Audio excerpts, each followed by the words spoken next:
Hello everyone, welcome to my YouTube channel. ഞാൻ ഇന്ന് എൻ്റെ കമ്പനി ബോർഡ് റിജേഴ്സിൻ്റെ ഫസ്റ്റ് വീഡിയോ ഇടുവാണ്.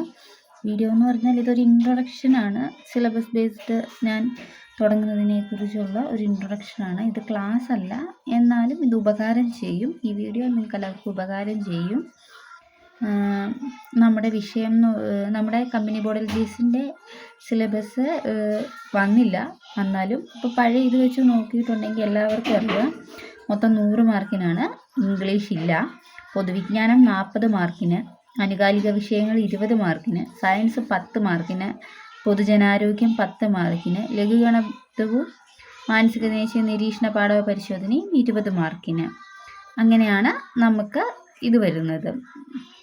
ഇതിൻ്റെ അകത്ത് ഒരു പ്രത്യേകത എന്നാന്ന് വെച്ചിട്ടുണ്ടെങ്കിൽ, ഞാൻ ആദ്യം കൈകാര്യം ചെയ്യാൻ ഉദ്ദേശിക്കുന്ന സബ്ജക്റ്റ് സയൻസ് ആണ്. അതുകൊണ്ട് സയൻസിൻ്റെ സിലബസുമാണ് ഞാൻ പറയുന്നത്. അതിലെ ഒരു പ്രത്യേകത എന്നാന്ന് വെച്ചിട്ടുണ്ടെങ്കിൽ, പൊതുജനാരോഗ്യം 10 മാർക്കും സയൻസിന് 10 മാർക്കുമാണ്.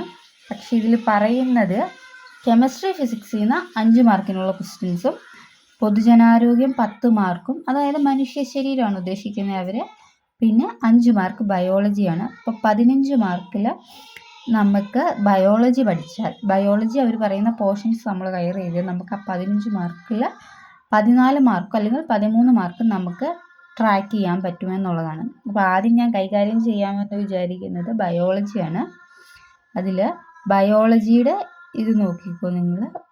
മനുഷ്യ ശരീരത്തെക്കുറിച്ചുള്ള പൊതു അറിവ്, ജീവകങ്ങളും അപര്യാപ്ത രോഗങ്ങളും, കേരളത്തിലെ പ്രധാന ഭക്ഷ്യ കാർഷിക വിളകൾ, വനങ്ങൾ, വനവിഭവങ്ങൾ, സാമൂഹിക വനവൽക്കരണം, പരിസ്ഥിതിയും പരിസ്ഥിതി പ്രശ്നങ്ങളും.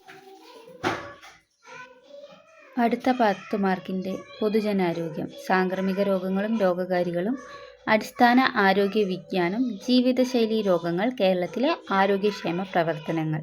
ഇത് ഇത്രയാണ് സയൻസ് ആയിട്ട് നമുക്ക് കൊടുക്കാം. പൊതുജനാരോഗ്യം എന്ന് പറയുന്നത് ബയോളജിയുടെ തന്നെ വ്യത്യസ്ത ഭാഗങ്ങളാണ്. പിന്നെ ഇതിലുള്ള ഒരു വ്യത്യാസം എന്നാന്ന് ചോദിച്ചാൽ, ഇതിൽ SCERT പുസ്തകം മാറിയ കാര്യം എല്ലാവർക്കും അറിയാമായിരിക്കുമല്ലോ. പഴയ SCERT അല്ല, SCERTയുടെ ക്വസ്റ്റ്യൻസ് വരുമായിരിക്കും. പക്ഷേ പഴയ SCERT പഠിക്കുകയാണെങ്കിൽ നമ്മൾ പുതിയ SCERT പഠിക്കണം. പക്ഷേ പുതിയ SCERT പഠിക്കുകയാണെങ്കിൽ പഴയ SCERT പുതിയ SCERT അതിൽ കവറായി പോവും. അപ്പോൾ പുതിയ SCERT തന്നെ പുസ്തകം മാറിയ കാര്യമൊക്കെ എല്ലാവരും അറിഞ്ഞു എന്ന് വിചാരിക്കുന്നു.